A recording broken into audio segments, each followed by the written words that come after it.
Hey guys, tonight we're going to slow things down and sit with a story that matters. This is the story of Leonard Brooks, a man who's lived more than most spoken, less than many, and still rides with the kind of silence that says everything. He isn't flashy, he doesn't ask for attention. But sometimes the world forces your name into the spotlight even when all you wanted was a little peace. Before we begin, please like the video and subscribe, but only if stories like this truly move you. Comment your city and the time you're watching. Now close your eyes, or don't, it's your choice. Either way, you're about to witness something real. It starts with the hum of tires on asphalt and the low growl of an old Harley Davidson steady as a heartbeat. The sun hangs low over Highway 17, casting long shadows across the shoulder as Leonard Brooks leans into a gentle curve. It's the kind of ride he's taken 100 times before. Same boots, same route, same ball cap, with the worn Desert Storm insignia stitched above the brim. He doesn't ride fast, he rides with purpose. Today he's headed to the Florence National Guard post to speak to a group of young soldiers about what comes after the uniform, about service transition, and carrying one's story with grace. Leonard is 53, retired Army Master Sergeant, 22 years of service, 5 deployments. A Purple Heart he keeps in a drawer, and 2 bad knees that only whisper when the weather turns. He doesn't talk much about what he's seen, but you can read it in the way he moves measured, deliberate shoulders always square. The kids in the neighborhood call him Sarge, even though he never asked them to. He fixes fence posts when no one's looking. He watches out for the widows on his street. People nod when they see him. That kind of man. But not everyone sees the same thing. As Leonard approaches the outskirts of Somerville, 2 patrol cars wait near a gas station tucked behind a dumpster like they're hunting something. He notices them, of course. He always does. Doesn't speed, doesn't flinch. He signals politely and cruises by. But seconds later, the blue lights flash behind him. One car, then the other. Leonard doesn't panic. He slows to a controlled stop signals. Right pulls gently onto the shoulder. He kills the engine, sets both boots on the pavement, and rests his hands on the bars, palms open. It's muscle memory. He taught this very protocol to younger troops on their first stateside returns. Don't give them a reason. Don't give them anything to misread. The first officer approaches, late 20s, maybe 30, with that tight gait of someone who wants control before anyone speaks. Mirrored sunglasses reflect the sun, but not the tone in his voice. License and registration. Leonard nods once, reaches slowly into his vest, and hands over everything: license, registration, and his military ID. The officer looks it over without acknowledgement. Doesn't say thank you. Doesn't even blink. "Where are you coming from?" Home, Leonard answers calmly. "Where's that Monk's Corner?" "Took the scenic route." "Where you headed?" "Florence base." "I'm scheduled to speak at 3. The officer pauses, then says it. "You fit the description of someone we're looking for." Black male, black motorcycle, wearing a vest. Leonard doesn't react right away. He glances down at himself, then at the bike mat, black, well-worn, clean tags. He lets out a soft laugh, not from humor. Well, he says, voice steady, "You just described half the riders in the state." No smile from the officer. "I need you to step off the bike." Leonard stays seated. "Is this how you treat every vet with a clean ID?" He asks, not bitter, just curious. "Or just the ones who look like me?" The air changes. The second officer steps out of the cruiser, now older, shorter, but not necessarily wiser. He circles around like he's reading a checklist. The younger one's jaw tightens. "Sir, we're doing our job." Leonard nods. "So was I, for 22 years. The second cop examines the plates, checks the tires like something might fall out. The radio crackles as the first one mutters in a code Leonard remembers from his days running military policing details. Suspicious vehicle. Possible match. Requesting further. Still, Leonard doesn't flinch. He keeps his voice low, his posture dignified. He's not afraid. He's just tired. Tired of what this feels like. Back on the base, Captain Marcus Dean looks at his watch. It's 2:45. Leonard is never late, not once. Not even during the storm last fall. Not when his truck's battery died and he pushed it himself to the road. Marcus checks the entry logs, nothing. No check-in, no voicemail, just silence. He remembers the day Leonard first pulled him aside after a failed field op. Told him, "You're not weak, you're new. Learn the difference." He owes that man more than a few stripes. Marcus opens the GPS roster, scans Leonard's tracking tag, standard protocol for all speakers and prior personnel. There it is, a ping on the shoulder of Highway 17, 6 miles from the county line. No motion. Still active. He's not moving, Marcus says aloud, but he's not in distress. Another officer glances up. Flat tire? No, Marcus says. He'd walk the bike to the gate if he had to. And deep down he knows. Something's wrong. Not loud, just wrong. Meanwhile, Leonard's phone buzzes once in his vest. He doesn't move to answer. He knows who it is, Marcus, or one of the staff. They'll be wondering why he's not there. But soon they won't be wondering. They'll be coming. The officers still haven't found a reason. Still haven't let him go. You mind if I call the post? Leonard asks quietly. Not until we clear everything. The young officer replies, eyes scanning down the military ID again, as if trying to verify something he already knows is true. The clouds begin to shift overhead. Traffic hums by slowly on the far lane. A few cars slow to glance. A woman steps out of a barber shop across the road, tilts her head. Leonard hasn't raised his voice once. But not everything stays buried forever.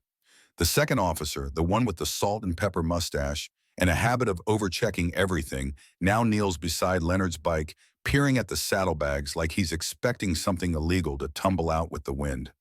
Leonard remains quiet, hands still visible, posture relaxed yet solid. He doesn't argue, he doesn't explain. But his eyes, those calm, unwavering eyes, don't miss a thing. You live around here, the second cop asks, still crouched low. Leonard responds evenly. 20 minutes east. Bought the house back in '02. Paid in full. You work. Leonard nods once. Retired Army. Now I speak at training posts. Mentor the new ones, coming up. I'm scheduled for one today, actually. The officer doesn't reply right away. He glances at his partner, who's now pacing restless. Leonard can sense it. They don't know what to do now. They've already written the first line of the story in their heads. Trouble. Suspicious. Possible match. But the facts keep pushing back. Nothing fits. Still, they won't let him leave. Meanwhile, back at the Florence National Guard facility, Captain Marcus Dean moves with precision. The same kind of efficiency Leonard taught him years ago in the field. He watches the GPS screen while tapping commands into the base console. Get Sergeant Hoyt, he says to the communications officer. Now. Within moments, Marcus has Hoyt and Reggie Morales by his side, two soldiers who once ran drills under Leonard's exacting leadership. What's going on, Sir Morales asks. Leonard's not here, no call. GPS ping shows him pulled over along Highway 17, but there's no movement. We're not assuming the worst, but we're assuming he needs us. They exchange looks. No one questions it. Marcus turns to the logistics team. Prep 2 transports. Keep it clean. Keep it tight. I want full dress. If we're pulling up, we're doing it with the same respect this man has always shown us. Back on the roadside, Leonard can feel the shift. The younger officer's voice is more clipped now as he speaks into the radio. This is Unit 42. Need verification on a Leonard Brooks. Repeat, Leonard Brooks. Cross-reference with National Guard events or veteran speaker logs. Over. Silence follows, long enough for Leonard to feel the edge of fatigue settle into his shoulders. It's not the waiting that's tiring. It's what the waiting represents, that once again, he's not being seen for who he is, but for what they fear. His phone vibrates again in his vest. He doesn't check it. A pickup truck slows down in the opposite lane. The driver, a white man in a John Deere cap, cranes his neck, looking between the officers and Leonard. The truck rolls on, but not before giving one short, confused honk. Another witness. Leonard shifts his weight just slightly, adjusting his stance. He says nothing, but every movement speaks controlled alert. Dignified. The second officer sighs and mutters, "You ever get in trouble?" before Leonard looks him square in the eye. Yes, the cop raises his brow. Combat zones, Leonard adds, in defense of this country. There's a pause, a little too long. Neither cop laughs, but the silence says they weren't expecting that kind of trouble. The kind that earns medals. The kind they've only read about in a folded newsletter at the precinct. Miles away, the two Humvees are ready. Captain Dean climbs into the first one. Behind him, Morales and Hoyt secure radios, while 15 other soldiers, each in dress uniform, move with trained precision. A small convoy for now, but Dean's already tapped in nearby reserve units. Word is spreading. And everyone asked the same question when they heard who was in trouble. Sarge Brooks, that man. No one hesitated. No one asked why. They just said, I'm in. Across Florence, soldiers of every rank and age begin moving. Leonard is still waiting. The young officer now stands in front of him again, still holding the ID, like it might dissolve if he grips it too hard. You say you're speaking today, he mutters, almost accusatory. Leonard nods once. You got a confirmation number? Leonard exhales slowly through his nose. No, but I've got over 2 decades of service in a standing invite. That should be confirmation enough. We'll need to check that. You have my name, my ID, you've had it for 20 minutes. Standard procedure. Leonard meets his gaze. I've heard that before. It's usually what people say when they're hoping their voice sounds like reason instead of excuse. There's a flicker of discomfort in the officer's face. Not guilt yet, but doubt. Doubt is the beginning of change. Or it should be. Then finally the call comes through. Static, then a voice. Copy on Leonard Brooks. Verified speaker at Florence National Guard, scheduled for 1,500 hours. Prior service check clears. No active warrants. No pending citations. Repeat clear on all fronts. Advise release. The younger cop shifts his feet. The second one folds his arms, unsure what to do next. Leonard doesn't smirk. He doesn't gloat. He just asks, may I go now? Another awkward pause. Then, we'd still like to finish but the words are cut off by a rumble in the distance. Not thunder, not traffic. Engines, big ones, low and deep, rolling with purpose.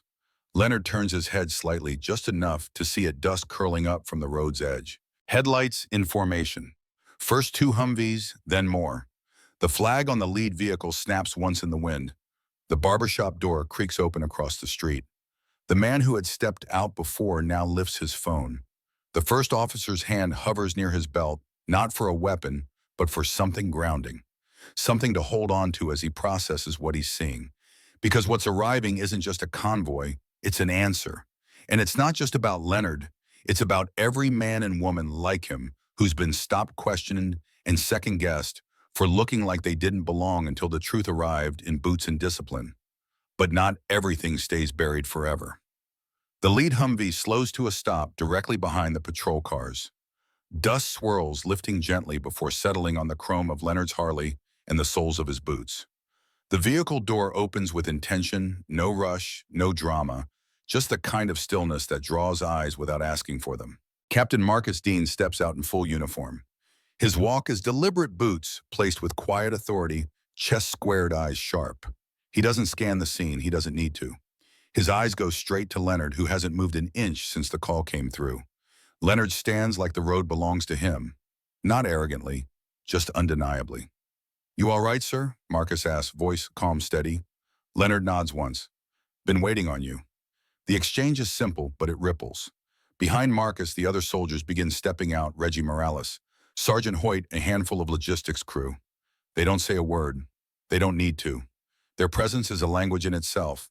Uniforms crisp, posture upright, expressions unreadable except for one shared fact: they're here for him.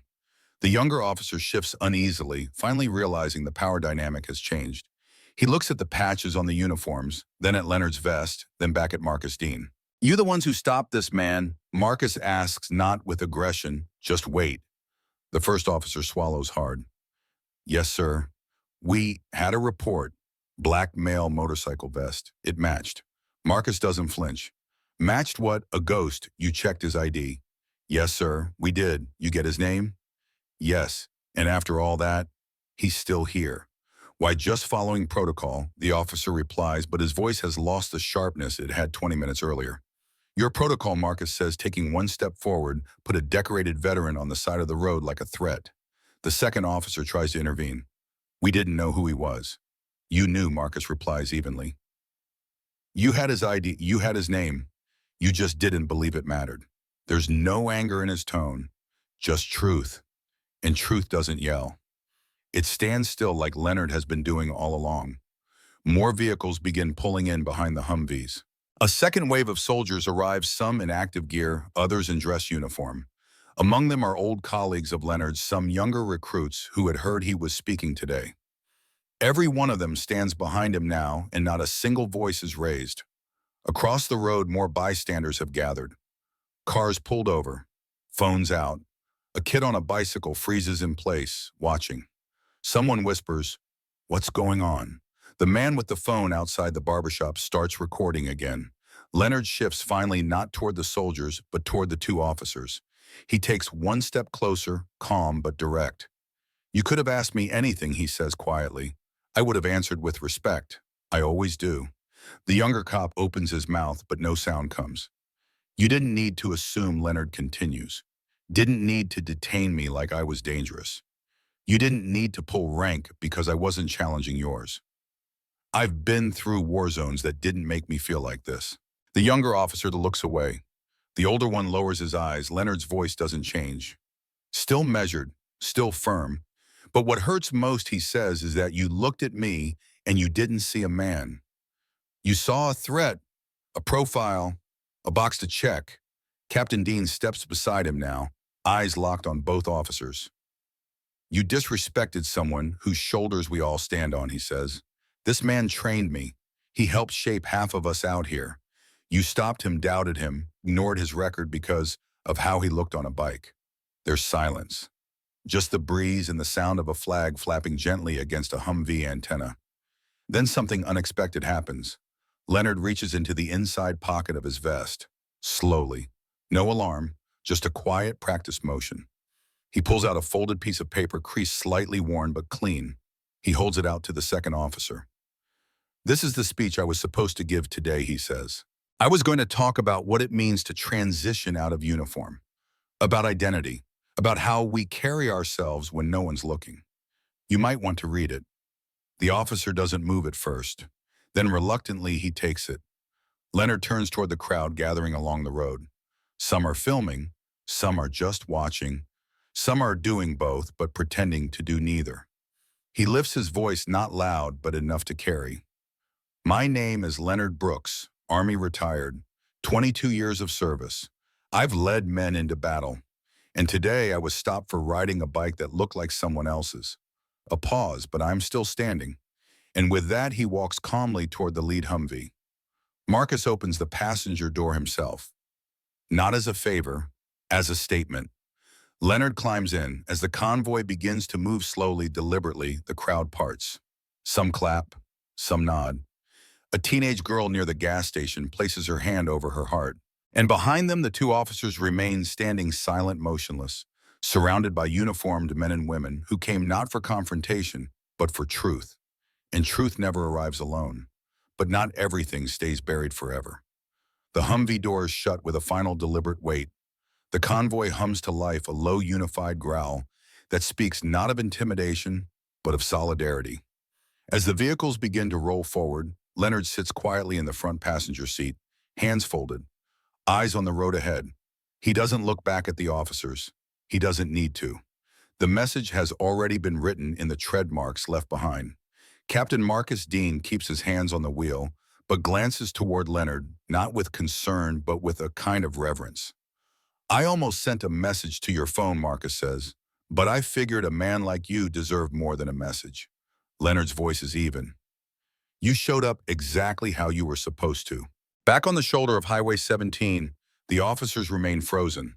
The younger one, Officer Trent, still holds the folded speech in his hand, unread, but now heavier than it was just moments ago. Around them, the last of the bystanders trickle away, still watching from rearview mirrors, still talking under their breath. One man from the barbershop walks up slowly and nods toward the retreating convoy. "You two better hope that video don't go viral," he mutters, "'cause folks ain't gonna forget what they saw." The older officer turns away, jaw tight, but Officer Trent stares at the paper in his hand, then back at the empty space where Leonard had stood so still for so long, and finally says nothing at all. Because there's nothing to say when silence already said everything. At the Florence National Guard base, the convoy arrives. The gates open wide, not because of rank or protocol, but because everyone waiting inside has already heard. Word spreads fast when it's about someone who's given his all and been treated like he hadn't. As the Humvees park, young soldiers begin gathering near the building where Leonard was supposed to speak. They rise to their feet when they see him step down, not from ceremony but from instinct. He walks through the doors with Marcus beside him. The speech is still in the officer's hand back on Highway 17, but Leonard doesn't need it now. Every sentence is already carved into his spine. He stands at the front of the room, nods once, and begins to speak, about what just happened, but about what it meant. There's a kind of weight we carry when the uniform comes off. He says, a weight we didn't ask off, but one we can't ignore. It's the weight of being seen differently, of being overlooked, of being expected to explain ourselves when all we've done is survive. No one shifts in their seats. I didn't raise my voice today, Leonard continues. I didn't need to. Because real power isn't about volume, it's about presence. And sometimes presence is all you have left. In the back of the room, Sergeant Reggie Morales stands with his arms crossed, nodding slowly. His jaw is tight, his eyes a little glassy. This isn't the first time he's heard Leonard speak, but today is different. Leonard continues, voice steady. They say you earn respect. I agree. But sometimes no matter how hard you've earned it, you still won't be given it, not right away. Not until someone else decides you're worthy. And that's the part we don't talk about enough. He pauses. I don't want revenge, he says quietly. I want awareness. Because if we can't see the dignity in someone until they've proven their biography, we've already failed the first test. The room is silent. Then Leonard says something no one in that room forgets. It's not always war that leaves the deepest scars. Sometimes it's the way you're looked at when you're home. Like everything you've done never happened. The air in the room tightens. No one breathes. Then slowly Leonard sets down the worn cap he'd been holding, the one with the gold Desert Storm stitching. He lays it gently on the podium. You see this cap, most people salute it. Today someone saw it and thought, maybe. That's what hurts most. He doesn't cry. He doesn't break. He simply stands there unshaken. That night, the footage makes its way online. A 45-second clip, Leonard by the roadside, uniformed soldiers arriving in formation. The quiet exchange. His voice calm but firm. I serve so people like you could wear that badge. But respect, that has to be earned. No yelling, no cursing, just clarity. And that clarity cuts deeper than outrage ever could. In the comments, the internet does what it always does. Some defend the officers. Some call it an overreaction. But most see what it truly was. One woman writes, my father served 30 years. He looked just like Leonard, and he was stopped too more than once. This hit home. A teenager reposts it with the caption, this man didn't say much, but the whole world heard him. And somewhere across town, Officer Trent sits alone in the squad room. The folded speech now open on the desk in front of him.